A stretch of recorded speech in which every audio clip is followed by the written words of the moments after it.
So the free will defense, this goes all the way back to Augustine in the 5th century, one of the great, maybe the greatest of the church fathers.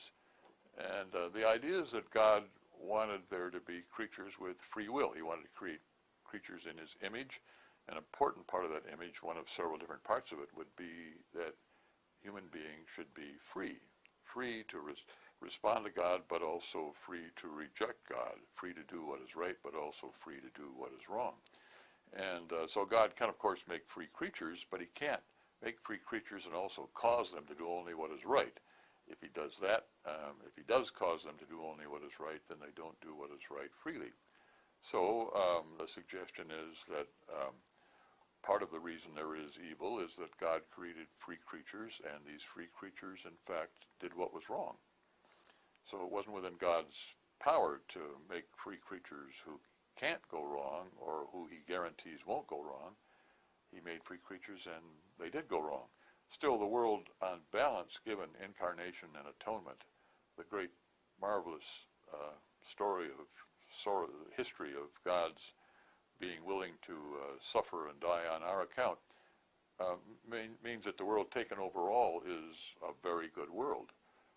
Probably a better world than it would have been had there been free creatures who never did go wrong. In fact, there is in the Catholic liturgy for the Saturday night Easter Vigil, there is the line, let's see, how does this line go again? O felix culpa, O happy sin, and then it goes on, O happy sin that occasions such a great salvation. That's one way to think about the matter, you know. God wanted to create a really good world. Now, so he had all these other possible worlds he could have created as opposed to the one he did create. Well, why did he pick this one? And what would make one world better than another? What would be, you might call, great-making properties or good-making properties on the parts of possible worlds? Well, there are various things you could propose, a number of people who are enjoying great happiness and the like and so on, and living good lives. But if you think about it, the idea of, what the Christian story says is as great a great-making property as any. Maybe it's the very greatest one. I mean, the idea is here we've got creatures who have turned their backs on God, who rebel against him, who pay no attention to him, turn away from him. And in order to make it possible for them to live eternally in fellowship with him, the first being of the whole universe, God himself, was willing to have his son become human, become incarnate, and die just on our account.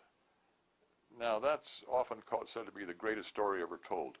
I'd be inclined to say it's the greatest story that ever could be told. So you think about all these different possible worlds. What would be a great-making property? Maybe the greatest great-making property would be its being a world in which incarnation and atonement happen. But of course, any world in which there is incarnation and atonement is a world in which there is sin and evil and the consequent suffering. So if God wanted to have a really good world, if God wanted to create a really good world, he would create one containing incarnation and atonement, and also then sin and the consequent suffering.